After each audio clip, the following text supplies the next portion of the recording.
দেখতে দেখতে ছেলে মেয়েরা বড় হয়ে যায়, যার যার সংসার হয়।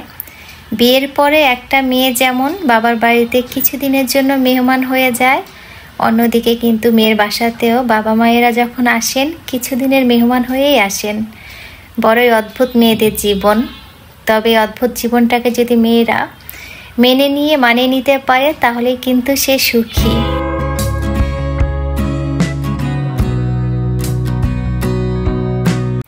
আসসালামু আলাইকুম, আমি ফারিয়া। আমার ফারিস ফ্যামিলি ব্লগ চ্যানেল থেকে নতুন দিনে নতুন আরও একটি ডেইলি ব্লগ দেখার জন্য সবাইকে স্বাগত জানাচ্ছি। কাছে এবং দূরে যে যেখান থেকে আমার এই ভিডিওটি দেখা শুরু করেছেন, আশা করি সবাই আল্লাহর রহমতে ভালো আছেন, পরিবার পরিজন নিয়ে নিরাপদে আছেন। আলহামদুলিল্লাহ, আমি আমার পরিবার পরিজন নিয়ে ছানাপোনা নিয়ে ভালো আছি। আজকে সকাল সকাল ঘুম থেকে উঠে অফ ক্যামেরায় সকালে নাস্তাটা করে নিয়েছি, ঘরটাও গোছানো শেষ। তো এখন ছাদে যাব কাপড় শুকাতে দিতে। এখন যেহেতু শীতের সময় বারান্দাতে কাপড় দিলে দেখা যায় শুকাতে সময় লাগে, আর মেশিনটাতে একটু সমস্যা দেখা দিয়েছে, তো খালায় কাপড়টা ধুয়ে দিয়েছে। এই যে আমি আমার ছোট্ট ছানাকে নিয়ে ছাদে যাব। ওকে রেখে যেতে চাইছিলাম আপসির কাছে, কিন্তু সে যাবে আমাদের সাথে, তো তাকে নিয়ে যাচ্ছি। সে তো মহা খুশি। তো আজকে মেহমান আসবে বাসায়, আমার আব্বা আম্মা আপুরা আসবেন। তো সপ্তাহখানিক আগের একটা ভিডিও আপনাদের সাথে শেয়ার করছি, আশা করছি আপনাদের ভালো লাগবে। ভালো লাগলে একটা লাইক দিতে ভুলবেন না প্লিজ। আর যারা নতুন আজকে আমার চ্যানেলের ভিডিও দেখছেন, চাইলে কিন্তু আমার এই চ্যানেলটা সাবস্ক্রাইব করে পাশে থাকতে পারেন। আর এই তো আমরা ছাদে চলে এসেছি। ড্রয়িং রুমের সোফার কুশনের কভারটাও ধুয়ে দিয়েছি, বেশ ময়লা হয়েছিল, তো ভাবলাম ছাদে শুকাতে দেই, তো মেহমান আস্তে আস্তে শুকিয়ে যাবে। আর বারান্দাতে যে কাপড় মেলা স্ট্যান্ডটা ছিল সেটাও নিয়ে এসেছি, কারণ খালা এর আগে এসে দেখেছে কোনো দড়িতে জায়গা নেই, রোদ পেয়ে সবাই কাপড় শুকাতে দিয়েছে। তো আমি ওই স্ট্যান্ডটা নিয়ে এসেছি, যে শুকানোর পরে আবার স্ট্যান্ডটা ধরে নিয়ে চলে যাব।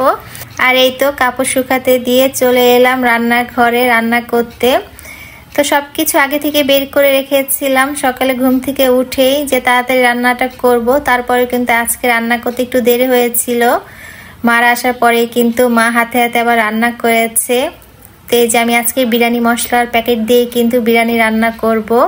তো এখানে আমি 2 প্যাকেটের মতো বিরিয়ানি মশলা ব্যবহার করেছি। রাঁধুনি যে মিক্স বিরিয়ানি মশলাটা আছে, আমি যখন ঝটপট বিরিয়ানি রান্না করি প্যাকেট মশলা দিয়ে রান্না করি, খেতেও ভালো লাগে, আবার কম সময় কিন্তু রান্নাটা হয়ে যায়। তো আমি এখানে 2 প্যাকেট মশলা দিয়ে চিকেনটাকে ভালো মতো একটু কষিয়ে নিব। আগে থেকে পোলাও চালটা পানি ঝরাতে দিয়েছি। কিছুদিন আগে কিছু মটরশুঁটি ছিলে ফ্রিজে রেখেছিলাম, তো মটরশুঁটি দিয়ে দিলাম, দেখতে ভালো লাগবে, খেতেও ভালো লাগবে। অনেকে গাজর দেয়, গাজর দিতে চেয়েছিলাম কিন্তু ভুলে গিয়েছি। আর এই তো মা আব্বা আপুরাও কিন্তু চলে এসেছে। মারা একটা হাঁস নিয়ে এসেছে, এই যে মা আবার হাঁস পরিষ্কার করছিল, সাথে বেগুন ভাজা করব। মায়েরা এমনই হয়, আসার সাথে সাথে কিন্তু কাজ শুরু করে দেয়, মেয়েদের সাহায্য করে। আমি শুধু প্যাকেট মশলা দিয়ে মাংসটা কষিয়ে রেখেছিলাম, পরবর্তী রান্না কিন্তু মাই করেছে। বেগুন ভাজা থেকে শুরু করে সব কিছুই মাই করেছে। তো সাথে কিছু ফ্রোজেন কাবাব ছিল, এই যে আমি কাবাবটাও ভেজে নিয়েছি। আর সব খাবার এখন টেবিলে দিয়ে দিলাম। তো সাথে কিছু গরুর মাংস রান্না করা ছিল আগেই, সেটা গরম করেছি। আর হ্যাঁ, আমি কিন্তু সেমাই রান্না করেছিলাম। আমার ভাগ্নি যেহেতু সেমাই খেতে পছন্দ করে, তো ওর জন্য একটু সেমাই রান্না করেছি। সেমাই খুবই মজার হয়েছিল, মা আব্বাও খুব পছন্দ করেছে। যদিও আমার আব্বার ডায়াবেটিস, আব্বা খুব একটা খায় নাই। আব্বা বলছিল যে মিষ্টির পরিমাণটা বেশি হয়েছে। আর এই তো আমার বিরিয়ানি রান্না করা শেষ। ডিসেম্বর মাসে তো স্কুল বন্ধই থাকে, আবার জানুয়ারি মাসে কিন্তু ক্লাস শুরু হলেও বাচ্চাদের পড়াশোনার খুব একটা চাপ থাকে না। তো সবাই যখন গ্রামের বাড়িতে ঘোরাঘুরি করছে, আমার কিন্তু এবার শীতে আর গ্রামের বাড়িতে যাওয়া হয় নাই, মানে বাবার বাড়িতে যাওয়া হয় নাই। আমার আপুরা তো উমরা হজ পালন করতে গিয়েছিল, তারপরে কিন্তু 5 তারিখে এসেছেন, আর 4 তারিখে মা আব্বা এসেছেন ঢাকাতে আপুদের বাসাতে কিছুদিন ছিল। তারপরে কিন্তু এই যে সপ্তাহখানেক আগে আমাদের বাসায় এসেছিলেন। তো সবাইকে খাবার দিয়ে দিলাম, সবাই মিলে খেয়ে নিচ্ছিল। তো এবার শীতে যেহেতু বাবার বাড়িতে পিঠাপুলি খেতে যেতে পারিনি বা যাওয়া হয়নি কারণবশত, তো এই যে শাশুড়ি কিন্তু জামাই বাবাজিদের জন্য মেয়েদের বাসাতে বসেই পিঠাপুলির আয়োজন করবে। আলহামদুলিল্লাহ, এবার কিন্তু আমাদের বাসাতে বসে মায়ের হাতের মজার মজার সব পিঠা খেয়েছি। আর এই তো আপুরা উমরা হজ পালন করে আমাদের জন্য অনেক কিছু নিয়ে এসেছেন। এখানে 2টা জায়নামাজ এনেছেন। এই ছোট্ট জায়নামাজটা হচ্ছে আমার ছোট্ট ছানার, আর বড়টা হচ্ছে আপসির আব্বুর। আর এখানে একটা ক্রিম আনতে বলেছিলাম আপুকে, আপু আমার জন্য একটা ক্রিম এনেছে, আমার জন্য না ঠিক বাচ্চাদের জন্য একটা জনসনের ক্রিম এনেছে। আর খেজুর দিয়েছেন, আর সাথে ছিল জুস আফসির জন্য, আফসির আব্বুর জন্য একটা তসবিহ ছিল আর একটা আতর ছিল। তো আলহামদুলিল্লাহ।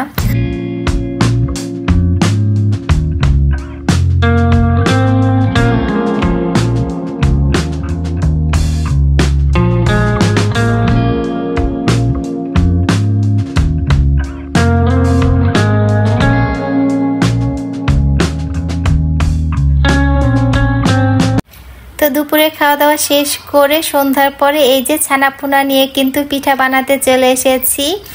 আজকে আমরা সেমাই পিঠা বানাবো। অনেকে সেমাই পিঠা বলেন, আমাদের দেশে কিন্তু সেউই পিঠা বলে, মানে আমরা সেউই পিঠা নামে চিনি। এই পিঠা আমি বানাতে পারি না, আমার মা বানাতে পারেন। তো মা এত সুন্দর করে এই সেমাই পিঠা বা সেউই পিঠা বানায়, সুন্দর করে কাটে আর অনেক ফাস্ট কাটতে পারে। আমি অনেকবার চেষ্টা করেছিলাম, হয় না। আজকে যখন সন্ধ্যার পরে মা পিঠা বানাচ্ছিল তখন কিন্তু ছোটবেলার কথা মনে পড়ে গেল। যখন ছোট ছিলাম মা কিন্তু পিঠা বানাতো, আর আমরা কি করতাম, আমরা দুই বোন লম্বা পিঠার যে দড়িটা থাকে, আমার কাছে তো দড়িই মনে হয়, তো যাই হোক অনেকে দড়ি বলে বা অনেকে হচ্ছে ঝোলা বলে। তো এই যে লম্বা করে দড়ি বানিয়ে দিতাম আর মা সেটা কেটে নিত।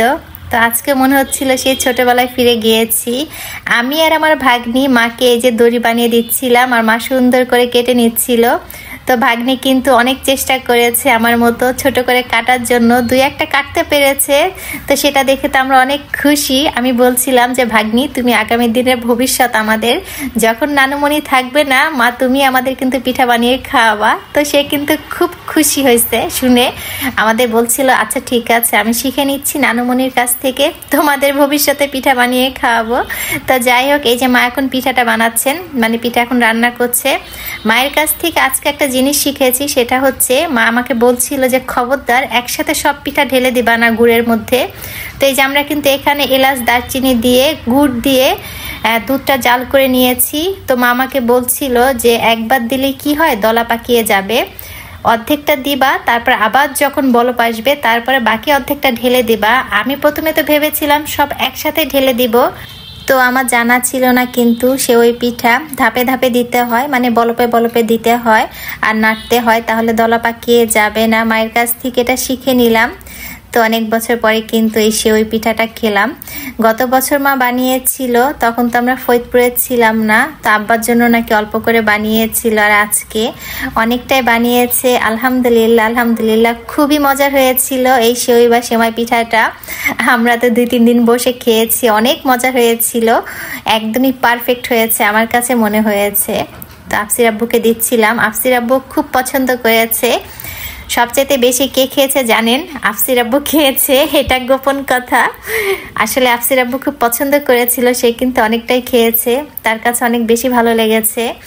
তো এই পিঠাটা সচরাচর খাওয়া হয় না। ভাপা পিঠা আমি বানাতে পারি, কিন্তু এই সেওই পিঠাটা কিন্তু আমি বানাতে পারি না। তো সত্যি অনেক মজার হয়েছিল এই পিঠাটা। আর এই তো শাশুড়ির হাতের পিঠা তার জামাই বাবাজিকে দিয়ে দিলাম। জামাই বাবাজি খেয়ে তো খুবই খুশি, তার খুবই পছন্দ হয়েছে। অনেকেই কিন্তু এই সেওই পিঠার মধ্যে নারকেলটা দেন, নারকেল কুড়ানো দিলেও কিন্তু খুব মজার হয়। আর এই তো মা পরের দিন আবার ভাপা পিঠা বানাবে তার জামাইদের জন্য। তো খেজুরের গুড় দিয়ে আমরা ভাপা পিঠা বানাচ্ছি। ভাপা পিঠা খেতে আমার খুবই ভালো লাগে, গরম গরম ভাপা পিঠা খেতে কিন্তু খুব মজা। এছাড়া কিন্তু ফ্রোজেন করেও রাখা যায় ভাপা পিঠা। একসাথে অনেকগুলো ভাপা পিঠা বানিয়ে যদি আপনি ফ্রোজেন করেন, মানে ডিপ ফ্রিজে রেখে দেন, যখন খাবেন বের করে ওভেনে গরম করে নেবেন। বা যাদের ওভেন নেই তারা কিন্তু, যে আমরা রাইস কুকারে ভাত রান্না করি, রাইস কুকারের উপরে তাপে দিয়েও কিন্তু ভাপ দিয়ে নিলে পিঠাটা সুন্দর নরম হয়, খেতে বেশ ভালো লাগে। আমি কিন্তু কয়েকটা পিঠা ফ্রোজেন করে রেখেছিলাম, পরবর্তীতে খেয়েছি ওভেনে গরম করে, আমার কাছে তো খুবই ভালো লেগেছে।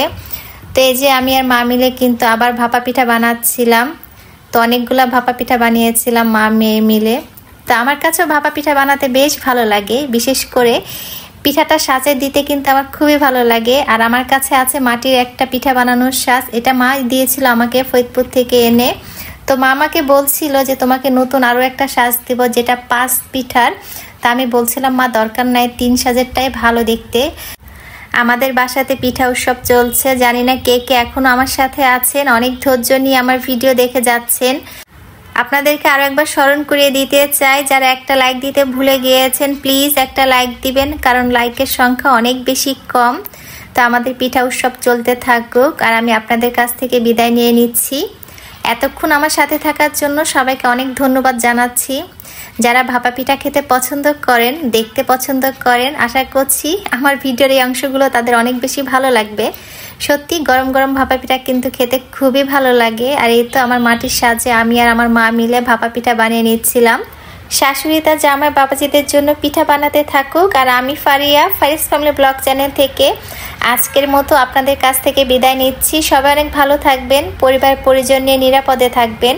সকলের সুস্বাস্থ্য আর দীর্ঘায়ু কামনা করে আজকের মতো বিদায় নিচ্ছি। আল্লাহ হাফেজ, আসসালামু আলাইকুম।